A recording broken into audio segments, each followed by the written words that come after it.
chers élus du conseil municipal adultes, chers élus du conseil municipal enfants, Madame la députée, Madame les maires, Monsieur et Madame les maires, plutôt Monsieur les maires, chers amis, je tenais d'abord à remercier notre nouvelle recrue, déjà démissionnaire, notre adjoint au décalage, qui effectivement nous a déjà quittés si tôt, mais qui nous a fait une petite intervention rafraîchissante et qui nous permettra aussi d'avoir des rafraîchissements tout à l'heure. Pour cela, il va falloir d'abord écouter ce discours, s'il vous plaît. Une intervention tellement nécessaire en ces temps dits de progrès où les crises géopolitiques succèdent aux crises sanitaires mondiales. Gageons que ces moments de rencontre, d'échange et de décontraction nous remettent un peu de baume au cœur dans cette curieuse période où nous reprenons l'habitude de nous voir sans masque, impudiques de nos émotions. Espérons d'ailleurs que cette parenthèse, sans restriction aucune, puisse durer le plus longtemps possible. C'est pourquoi, même si le masque ou les jauges dans de tels lieux ne sont plus obligatoires, je vous invite quand même à rester vigilant et à garder un minimum de gestes barrières. Et donc, sentez-vous libre, si vous le souhaitez, de porter le masque. Ou pas. Cela fait bientôt 2 ans qu'une majorité des électeurs qui se sont exprimés en 2020 ont fait le choix de nous accorder leur confiance. Et enfin, nous avons l'opportunité de pouvoir nous retrouver, de vous faire un retour, de vous rendre compte de nos premières actions comme il se doit en démocratie. Des retrouvailles que nous avons souhaité, nous les élus du conseil municipal, organiser en présence de nos jeunes alter-ego, les élus du conseil municipal des enfants, que nous sommes ravis d'avoir à nos côtés et qui, eux aussi, vont prononcer tout à l'heure quelques mots à la fin de ce discours. Alors, pourquoi aujourd'hui ce moment ensemble, le 1er avril, me direz-vous? La Covid aura finalement eu raison de la cohérence de notre agenda, mais certainement pas de notre détermination à faire. La météo capricieuse et même neigeuse ne nous aura pas empêchés d'être ce soir rassemblés. Nous vous remercions, nous avons plus de 400 personnes et c'est déjà pas mal après 2 ans de pandémie et un temps tel qu'il est ce soir.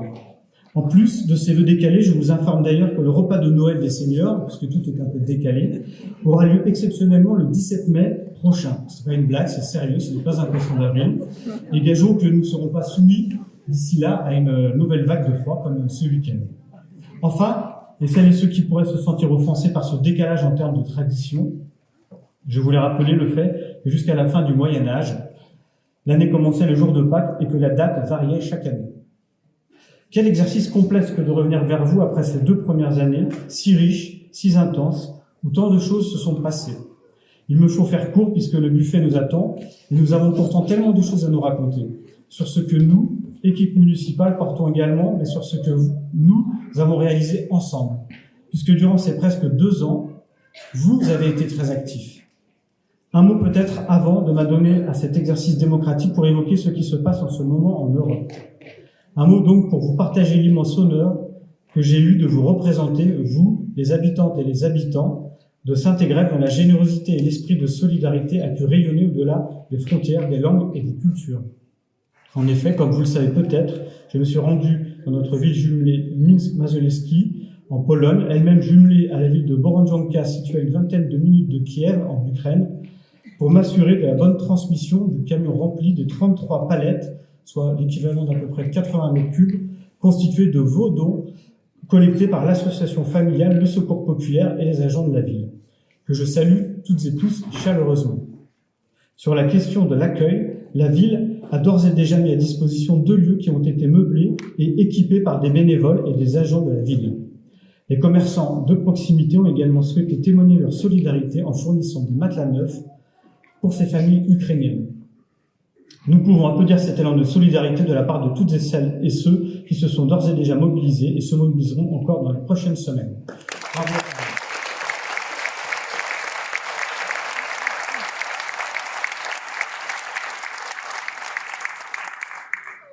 Maintenant, il est temps que nous nous parlions de ce qui s'est passé de positif depuis notre arrivée en juillet 2020. Et on a besoin de parler de choses positives, et pas positives Covid. Car malgré la pandémie, nous avons tenu à mettre en œuvre ce pourquoi nous avons été élus en matière de transition écologique, de solidarité, d'animation, de sport et de culture, d'éducation, de soutien à l'enfance et à la jeunesse, de soutien à la parentalité également, et aussi de tranquillité publique. D'abord, un mot sur ces 2 ans où nous avons dû composer avec le virus. La première ambition a été pour l'équipe municipale et les 450 agents de la commune de maintenir et d'améliorer coûte que coûte, quand cela a été possible, la qualité du service public, des services publics. D'abord, nous avons mis en place, un click and collect dans nos 3 bibliothèques afin d'éviter que les mesures barrières ne viennent se traduire en frontières culturelles. Nous avons aussi gardé le lien avec les citoyens, les associations et les commerçants, avec par exemple la retransmission des conseils municipaux et des cérémonies officielles en direct, et également des réunions d'information thématiques et de concertation ou des cours à l'unisson, tout ça en visioconférence. En allant nous-mêmes, élus de tout le conseil municipal, livrer ensemble les colis de Noël pour nos aînés, pour prendre le pouls de la situation dans un moment qui était plus que critique, juste à la sortie du confinement, un confinement qui était le deuxième et qui était quand même pas simple pour les personnes isolées. Ou encore en créant du hors les murs pour permettre de sauvegarder l'accès aux expositions culturelles. Concernant l'incontournable transition écologique pour transmettre à nos enfants et nos petits-enfants une terre accueillante et vivable, nous avons dès notre arrivée doublé les aides de la ville à la rénovation énergétique des copropriétés en complément des aides de la métro tout en augmentant le nombre de ménages éligibles. Lancé un grand plan de reconfiguration et de végétalisation des cours d'école. À la rentrée 2021, ce sont les enfants de l'école maternelle de Barnave et les enfants du périscolaire qui ont pu découvrir leur nouveau terrain de jeu. Peut-être ce soir, il n'y en a-t-il pas. Peut-être pas en maternelle, en tous les cas, mais au périscolaire et qui ont pu en bénéficier. L'été prochain, ce sera au tour des cours de l'école de la gare de faire peau neuve. Nous en profiterons aussi pour réaliser, dès cet été, dans la foulée, un petit théâtre de verdure dans la cour de l'école de la musique, de l'unisson, de l'école de musique, l'école de l'unisson. Toutes ces reconfigurations sont possibles grâce aux nombreux échanges et propositions d'amélioration émanant des professeurs des écoles, du personnel municipal, des parents d'élèves et surtout des premiers intéressés, les enfants. Ensuite, nous avons souhaité structurer un grand plan de nature en ville et de préservation de la biodiversité. Ce plan, nous devrions le voter la semaine prochaine au conseil municipal, mercredi prochain. Il intégrera notamment des acquisitions de terrain déjà réalisées ou en cours de l'être pour sanctuariser et préserver des lieux de respiration dans notre ville, comme l'opération Cœur de Champaviotte, véritable poumon vert préservé, bientôt ouvert au public, dans un secteur qui a connu et connaît encore une forte urbanisation. Ou encore des terrains au pied du Néron, entre la Monta et l'Ébrieux, pourraient accueillir cette fois une activité de maraîchage.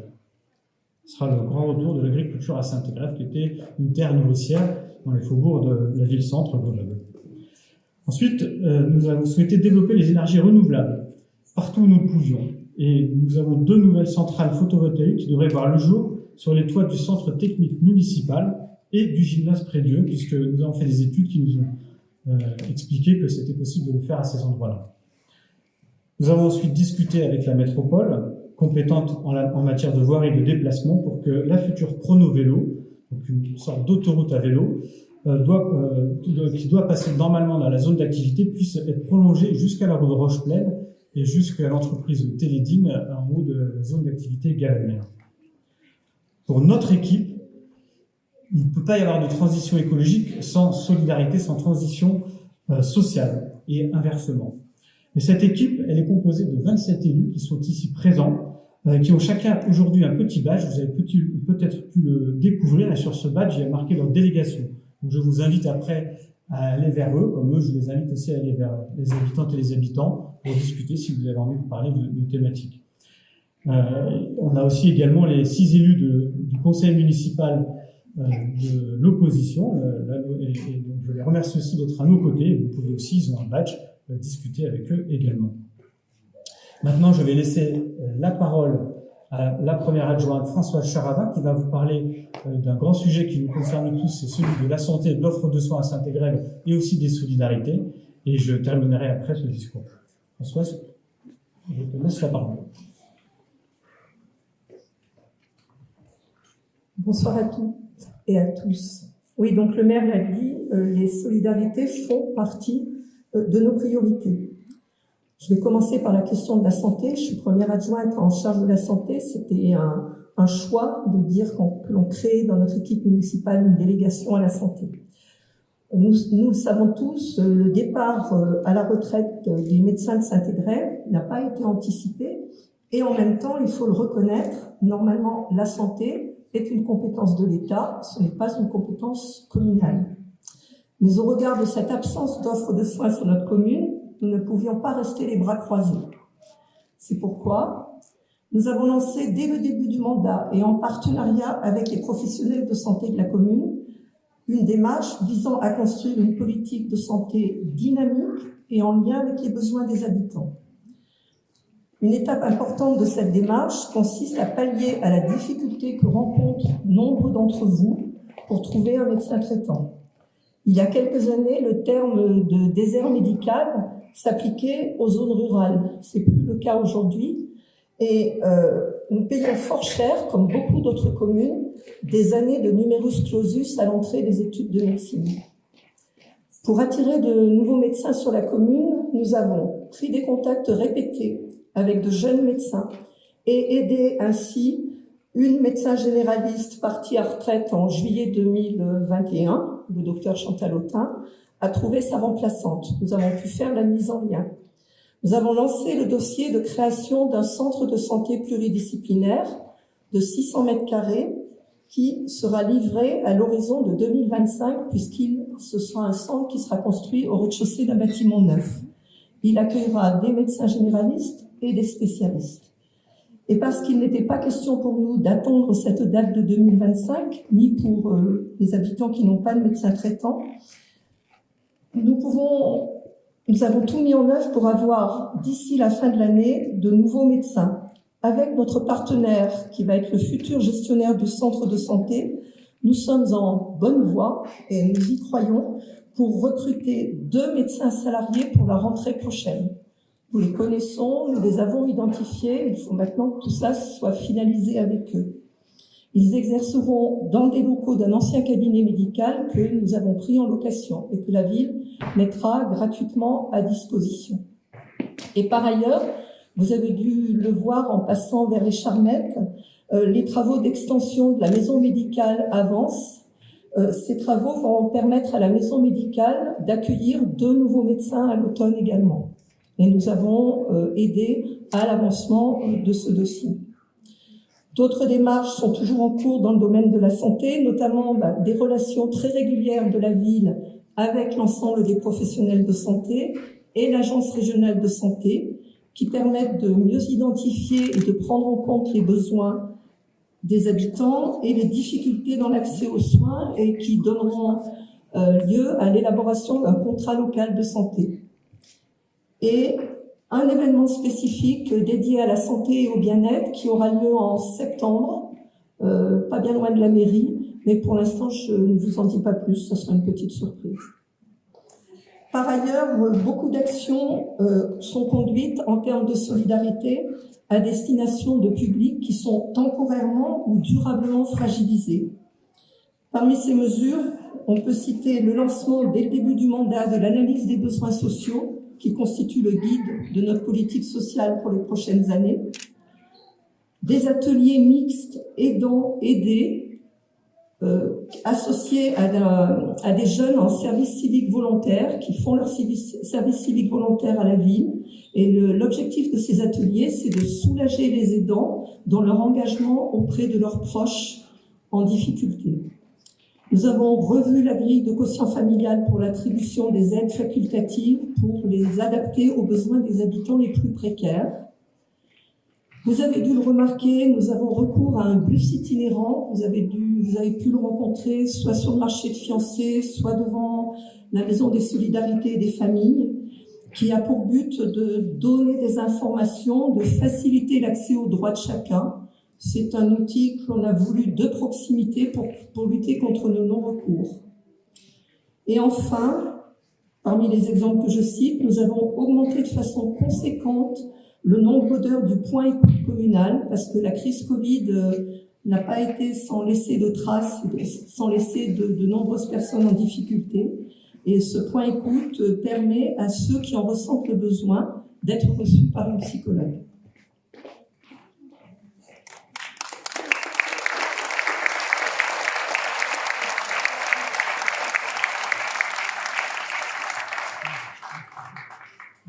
je vais pouvoir continuer. Il me reste une dizaine de feuillets. J'espère que c'est pas trop. Comme on n'a pas eu le droit la semaine dernière de faire du coup le double cette année, patience, les rafraîchissements vont arriver. Et après, il y aura encore un peu à écouter. Hein.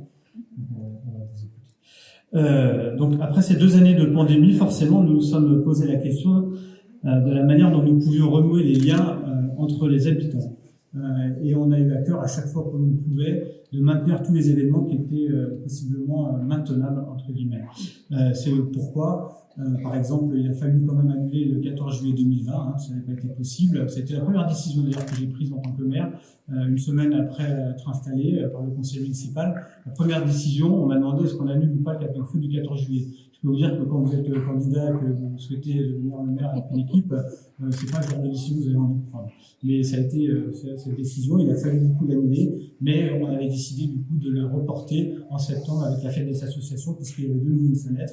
Et donc c'est pour ça que en septembre 2020, il y a eu un feu d'artifice, parce que voilà, c'était l'idée, c'était d'être joyeux. De la même manière, en juillet 2021. La plupart des villes ont annulé les feux d'artifice parce qu'ils faisaient vraiment pas beau. Jusqu'au bout, on a souhaité le maintenir et on est passé entre 2 averses. Il y a eu une belle fête et c'était aussi très sympathique. On a aussi, comme cela, pu maintenir ou recréer ou refaire la fête du sport, qui était une fête un peu amplifiée avec un certain nombre d'acteurs et d'autres événements qui étaient plus importants, comme ce soir ces vœux décalés. D'ailleurs, notre petite oreille me dit que tout à l'heure, sur le protocole, j'ai cité qu'il y avait les maires, les députés, je vais oublier la conseillère départementale et l'honneur qu'il y avait dans le SAS aussi, que l'équipe municipale était parmi nous. Donc, s'il y a d'autres élus que j'ai pas vus, je les citerai. Ensuite, concernant la culture, comme nous nous étions engagés, nous avons maintenu les 3 bibliothèques de la commune pour une vraie politique culturelle de proximité. C'était une volonté forte. Nos bibliothèques sont d'ailleurs devenues entièrement gratuites, même si elles étaient pour les habitants, elles n'étaient pas pour tout le monde. Que ce soit celle de Barnave, de Fiancé ou de Roche-Plaine, toutes les 3 vont être rénovées, et même étendues d'ici la fin du mandat. En tous les cas, au moins deux bibliothèques, et puis on va voir en fonction des travaux. Les premiers travaux commenceront pour la bibliothèque Barnave, normalement dès l'an prochain. Nous aurons ainsi de vrais lieux de convivialité pour mieux vous accueillir et vous proposer des événements culturels à travailler ensemble. Concernant le sport, parce que le sport est important aussi à Saint-Égrève, les états généraux du sport ont été le premier sujet de démocratie participative depuis que nous sommes arrivés. Il nous aura fallu un peu de temps pour digérer tout cela, mais la délibération cadre arrive.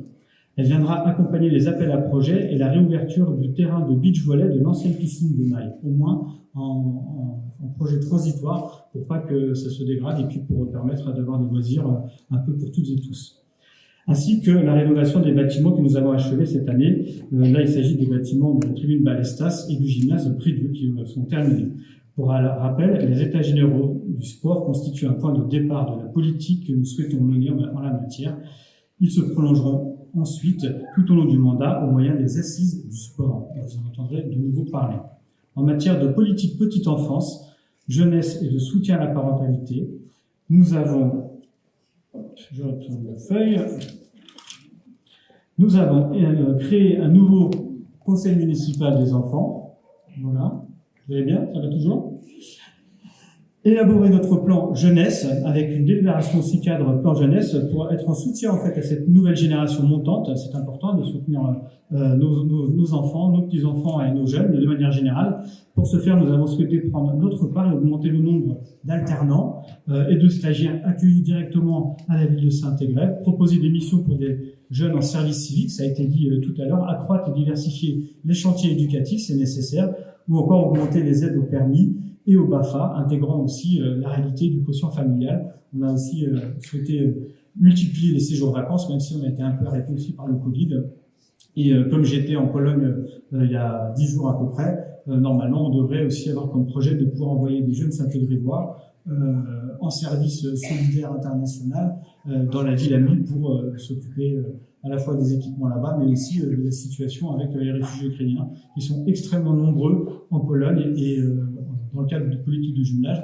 Je pense que Saint-Égrève a à cœur et a besoin d'aller aussi les aider et ils ont aussi besoin d'eux. Ensuite, on a signé un partenariat avec l'UNICEF, où Saint-Égrève a été consacré en tant que ville amie des enfants, ce qui nous oblige aussi dans notre qualité de service public vis-à-vis de ce public enfant. On a aussi remis une enveloppe financière pour relancer les voyages scolaires qui, on le pense, et c'est presque une certitude, sont aussi formateurs pour les jeunes générations. Enfin, car la sérénité est une condition sine qua non du vivre ensemble, nous avons dès notre arrivée affirmé notre attachement à une politique équilibrée conjuguant l'humanité de la prévention et la fermeté de la sécurité. Ainsi, nous avons relancé le Conseil local de surveillance et de prévention de la délinquance. Nous avons également mis en place de la médiation sociale de proximité l'été dernier, et nous souhaitons le refaire cette année puisque ça a rencontré un vif succès, même si ça n'a pas réglé tous les problèmes et les situations précises, mais en tous les cas, ça a permis d'apaiser certaines situations. Nous avons aussi systématisé le rappel à l'ordre, que j'assure personnellement pour rappeler à chacun ses devoirs moraux et légaux, à l'attention à la fois des mineurs comme des adultes aux parents d'élèves, et ça m'arrive de recevoir des parents d'élèves dans des conflits importants, et c'est aussi notre devoir de signifier qu'on est en société, qu'il faut savoir vivre avec tout le monde, même si on n'apprécie pas les uns, on peut aussi avoir le droit de ne pas s'apprécier les uns les autres, mais on doit rester respectueux. Nous sommes également constitués partie civile mandatant un avocat pour demander la fermeté à la barre du tribunal lorsque les comportements et les préjudices sont inadmissibles, notamment lors de regroupements d'individus sur l'espace public à des horaires inappropriés. Nous avons d'ailleurs obtenu gain de cause, et c'était probablement une première, en tous les cas, ça fait très longtemps que ça ne s'était pas produit ici à Saint-Égrève. Bon, pour des choses un peu plus positives, et c'est, j'en terminerai mon discours, ce qui est peut-être le plus remarquable à nos yeux, ce sont tous les projets en cours pour lesquels vous avez été vous-même acteurs et que nous avons construit ou que nous sommes en train de construire ensemble. Les habitants ne sont pas uniquement vous, habitants, vous n'êtes pas uniquement les arbitres de la démocratie à l'occasion des matchs électoraux. Vous en êtes l'essence même, vous en êtes les acteurs du quotidien. C'est la raison pour laquelle nous vous avons proposé de dessiner votre ville de demain à nos côtés. Pour ce faire, vous avez été plus de 400 habitants à venir aux permanences de proximité qui ont été mises en place dès notre arrivée. 400 personnes, c'est pas rien. C'est même énorme, et je peux vous dire qu'il y a eu un afflux monstrueux et un travail de 6 élus de proximité remarquable d'écoute et d'essayer de aussi régler quelques conflits ou quelques incompréhensions entre la ville et les habitants ou entre habitants eux-mêmes, etc. Nous avons aussi 3 collectifs d'unions ou d'associations de quartier qui se sont d'ores et déjà saisis du tout nouveau dispositif de fonds d'initiative citoyenne. Depuis un an, c'est aussi le retour de Saint-Égrève des unions ou associations de quartier, comme à Rocheplaine, à Saint-Robert ou à la Monta, et peut-être bientôt même à Fiancé-Près-Dieu. Elles viennent rejoindre les associations de quartier déjà existantes, comme celle de Champaviotte, et nous nous en félicitons parce que nous avons besoin de corps intermédiaires, nous avons besoin de collectifs, et plus il y aura d'unions de quartier, et plus il y aura d'associations d'ailleurs, et plus la société civile du coup sera active, et mieux on s'en portera tous collectivement. Vous avez été enfin plus de 700 personnes à remplir les questionnaires et à vous mobiliser lors des états généraux du sport. Excusez-moi. Vous avez été enfin une dizaine de personnes à vous mobiliser et à intégrer le travail du comité de suivi de piétonisation de la rue Saint-Robert aux côtés des élus pour enrichir le projet. Une instance qui aura été alimentée par 400 réponses au sondage ayant plaidé en faveur de la pérennisation du projet. Un sondage à la fois en ligne et un sondage in situ dans la rue Saint-Robert et aux alentours. Enfin, les ateliers de concertation sur le projet Cœur de Champaviotte nous ont aussi largement mobilisés. On a eu plusieurs réunions, il y en aura encore une dernière, et c'est vraiment beaucoup d'énergie, on vous remercie. Enfin, et c'est pratiquement la fin, vous avez été une 60aine d'habitants à participer aux 4 ateliers de fabrique à projet du budget participatif pour proposer 45 projets qui sont en train d'être examinés par nos services. Tous les habitants seront bientôt sollicités pour voter et faire vivre ainsi la démocratie. Pour rappel, le budget participatif est constitué d'une enveloppe globale de 150 000 € d'investissement par an, dont une partie qui est réservée directement pour des projets jeunes. Beaucoup de travail accompli par toutes les habitantes et les habitants, par notre équipe et par les services de notre belle commune, et que je souhaite saluer et remercier sincèrement devant vous toutes et tous. J'invite désormais les 2 conseillers municipaux à vous applaudir, le conseil municipal adultes, on va dire, et enfants, à vous applaudir pour ces mobilisations hors normes. Et ensuite, je vais donner la parole à Anis, Nathanaël, Anna et... j'ai mangé le dernier. Maïwen. Voilà. Donc, je vous remercie, on vous remercie tous.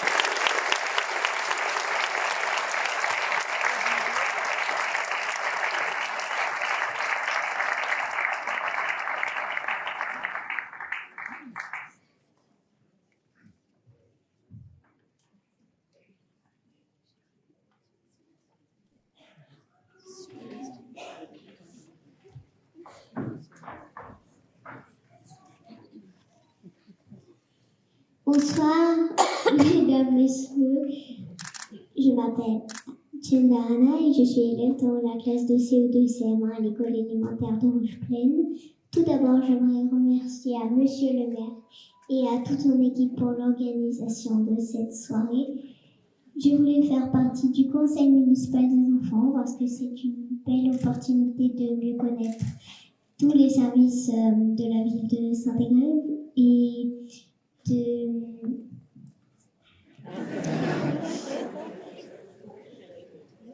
aussi de m'impliquer dans mon jeune âge et dans les projets proposés par la ville. Je vous remercie beaucoup de votre attention.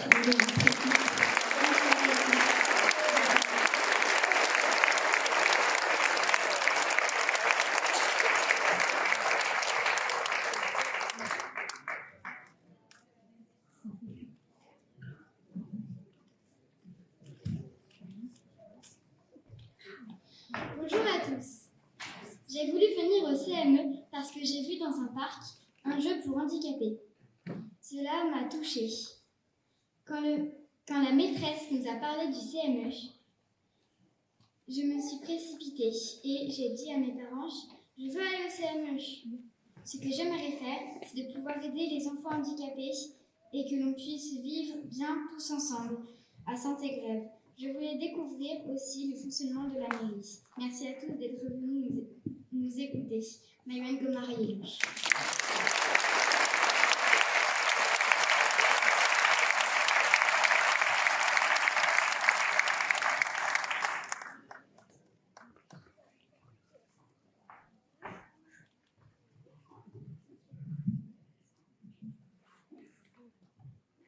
Bonjour, je m'appelle Nathanaël Onimus de la classe de l'école Roche-Plaine.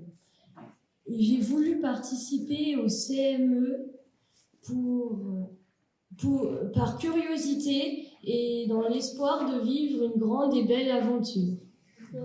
Je vous remercie à toutes et à tous pour votre attention et d'être présents ce soir.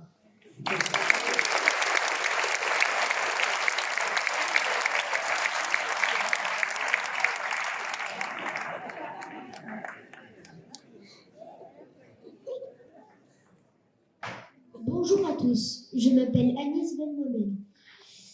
J'ai voulu venir au CME car cela me donnait envie de participer à la vie quotidienne à la mairie et aussi pour participer au développement de la ville.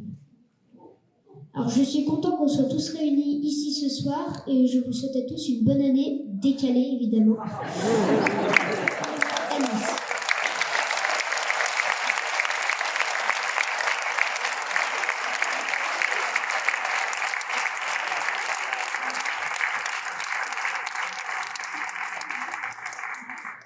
Vraiment qu'on peut les remercier parce que c'est quand même pas évident de prendre la parole devant 400 personnes. Merci à eux.